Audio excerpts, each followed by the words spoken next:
Hey, and welcome to today's video. As you know, my name's Adam. This is going to be number 2 in our series for neck stretches.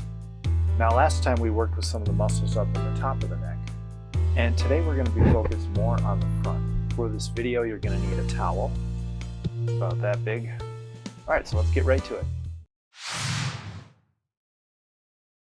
So the first stretch is going to be for what's called the omohyoid muscle. And the omohyoid muscle goes kind of across the front of the shoulder into the hyoid.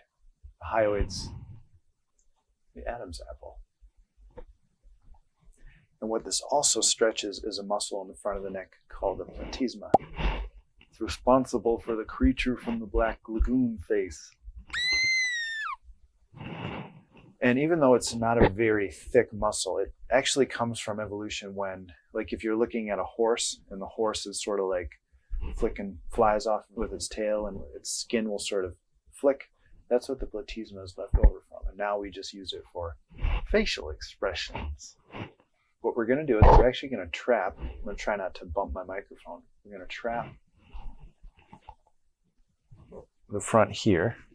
So if you saw the video about the theracane, you'll recognize this concept. So you shorten the muscle, and then you trap it, and then you lengthen it. And now this muscle in the front of the body is lengthened by turning and tilting up.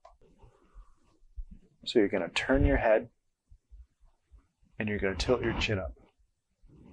You're going to start this with your head down to the right, and you're going to keep your jaw open a little bit. So jaw open, shorten, trap, turn, and tilt. You'll notice what I do with my mouth.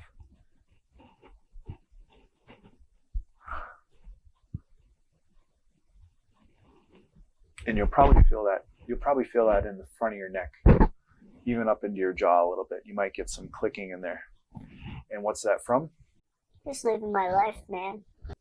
Ugh, those muscles in the front of the neck can get really tight. So it's important, if we want the rest of our body to be upright, we got to stop what's pulling everything downwards. So I like to just flow with this one. For some reason, when I do this with clients, it takes like maybe a dozen times. But when you do it on yourself, you got to get into those higher repetitions of like 20 and 30. So we'll just kind of do 10 of these. Do them along with me. So jaw open, trap, turn, reset, 3, 4, 5, 6, 7, 8, 9, and 10. Okay, I'm going to do the other side now, but I'm just going to mute the sound because I'm going to be bumping my microphone. Nobody wants to hear that. So I'll put a little counter over here somewhere so you can do it along with me. Maybe some cool elevator music.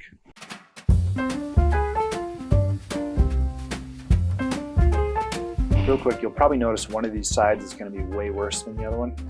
For me, some reason, maybe it's all the years of playing guitar, looking down. This one is always like, holy cow.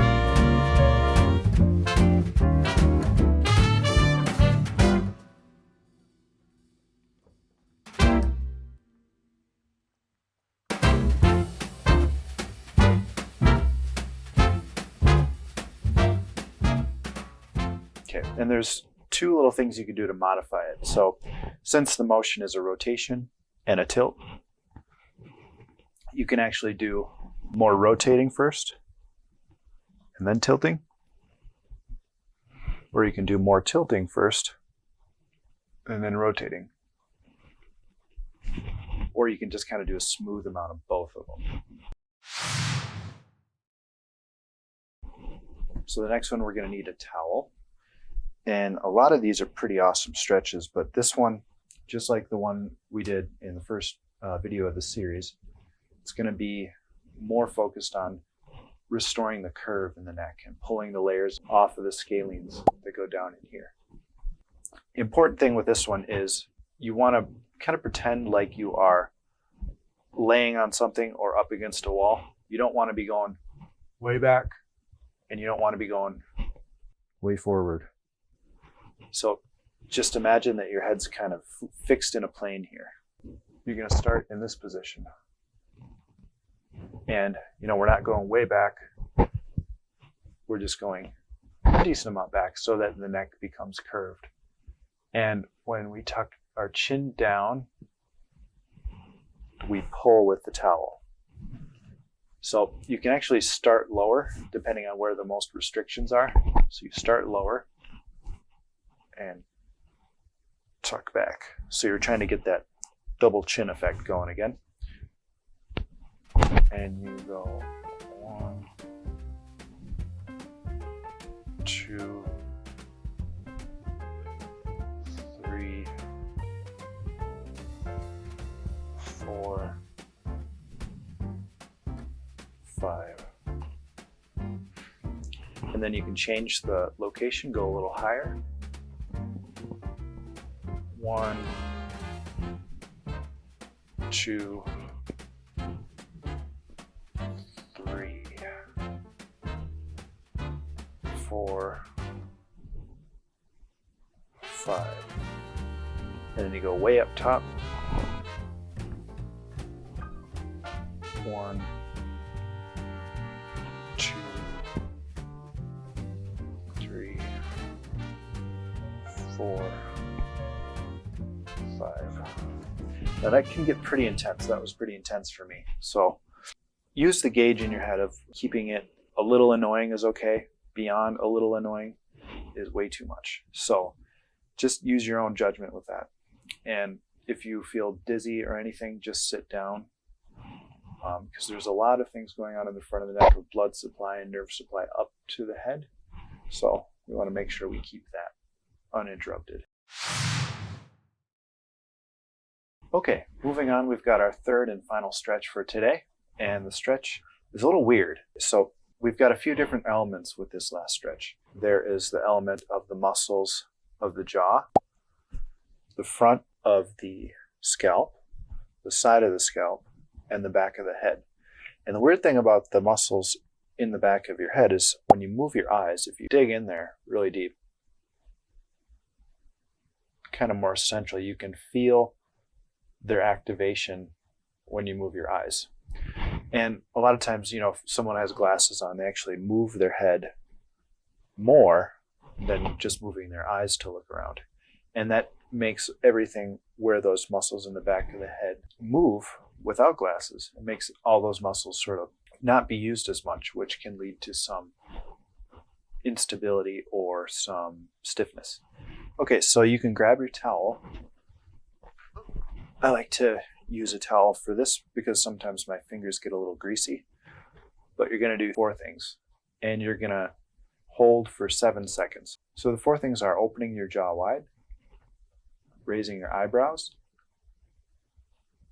pulling on your ears, and moving your eyes.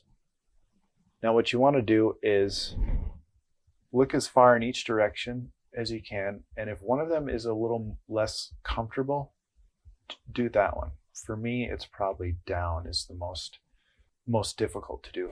And then when you pull on your ears, test and see if pulling out, back, forward, up, or down is most intense. And for me this time, pulling up was most intense. So here we go. On the count of 3, do all of the movements and hold for 7 seconds. And I've got a little clock over there that I can hear, so that's useful.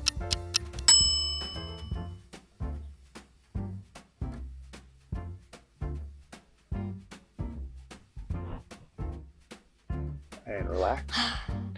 And you can even experiment and do this all the different ways. You can go down,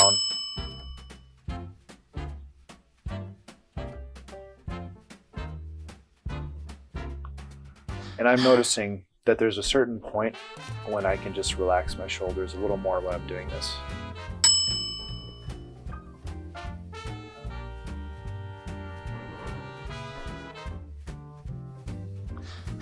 What that's called is, it's called a PNF stretch. So P stands for proprioceptive, N stands for neuromuscular, and F stands for facilitation.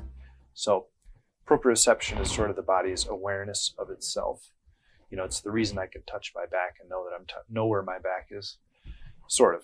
It's more complicated than that, but essentially what you do is you tire those muscles out by activating them, moving the eyes, moving the jaw, eyebrows, and pulling on the ears. You put them into stretch and they get tired out. And then after that 7 seconds, there's this magical thing that happens where all of a sudden the muscles tire out, relax, and sort of reset in a sense. Okay, well, thank you for joining us again today at Jiminy Lifestyle for your 3 neck stretches. And again, if you missed that first neck stretch, go check it out. It's pretty useful as well. And everybody's going to find one of these that's going to work a little better for them. So just feel free to pick a favorite one and go for it. If you like this video, go ahead and click the like button and subscribe to my channel if you want some more stretches. I'll be doing these for the foreseeable future, and soon we'll be moving on from the next series to the upper shoulder and kind of a complete protocol. So stay tuned for that in the next couple weeks, and we'll see you next time.